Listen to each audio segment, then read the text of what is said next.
I don't know if any of you are big Simpson fans, but all work and no play make Homer go. Today I want to talk about that wonderful commandment of remember the Sabbath and to keep it holy.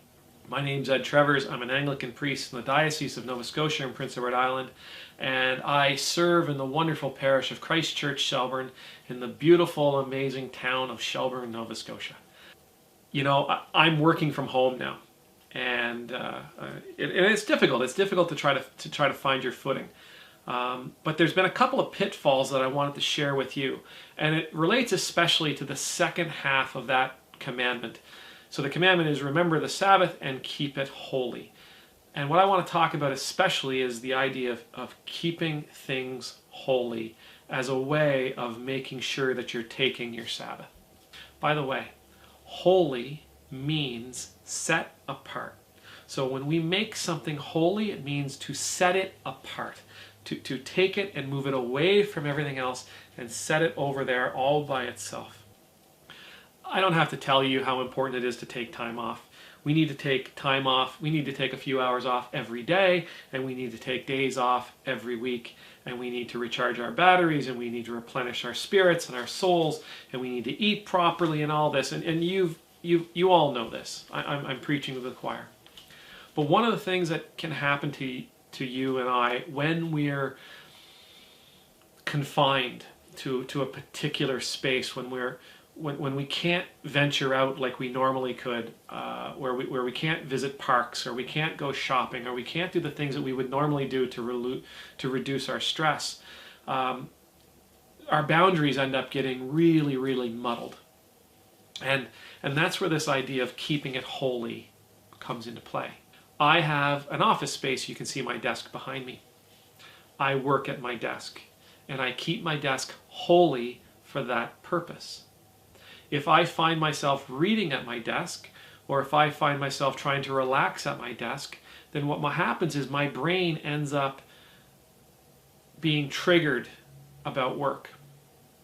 And I quickly find myself being pulled away from what I was trying to do, whether it's reading or relaxing, and into some task, some work task. In the same breath, the living room is where I would generally watch TV and oftentimes take a nap if I feel so inclined.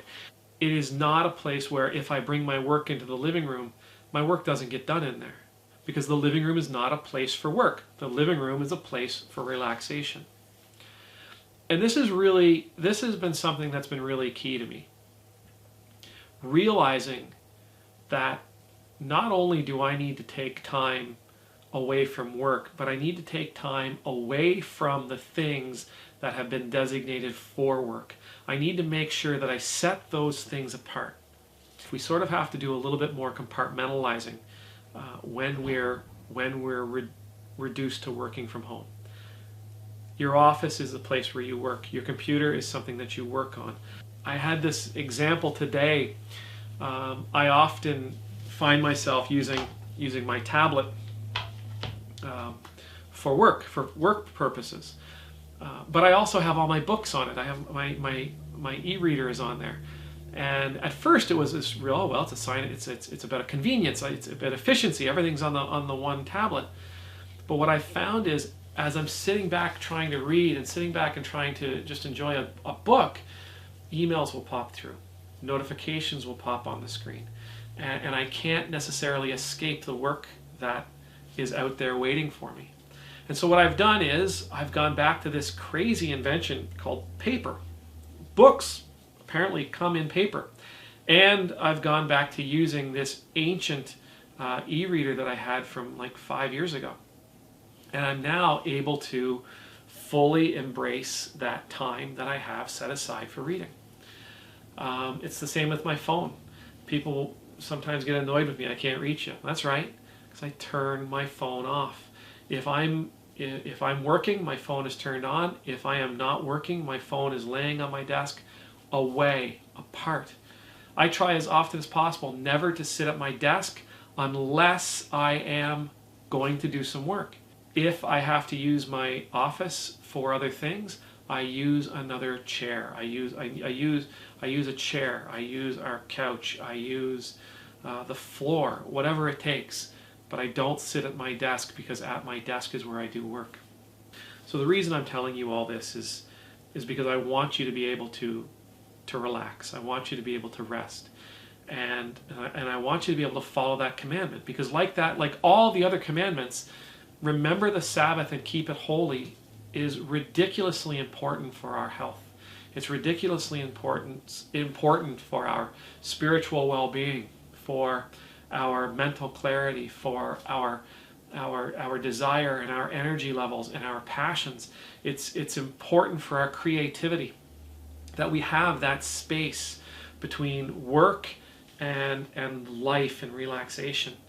And if we can do that, if we're able to set work apart and set our rest apart, we're able to, I think we're able to fully enjoy and embrace each, because each of them they bring a reward into our lives. So that's what I have for you today. If you would be so kind, in the comments below, let me know what you do to relax. How do you make that break between work and the Sabbath? How do you draw that line? How do you draw that boundary between work time and rest, between your office and your play? God bless you. May God keep you. May His face always be shining upon you, and may you know the peace that comes from His presence. Amen. Thank you, everybody, for spending this time with me. Thank you for choosing to be here today. I pray God's blessings will be upon you. If you liked what you saw, please hit the like button down below. If you'd like more of our content, hit subscribe. If there's something that you want us to talk about, if there's something you want to make mention, please feel free to leave a comment. I will be praying for you. Please say a prayer for me. I'll see you tomorrow. God bless.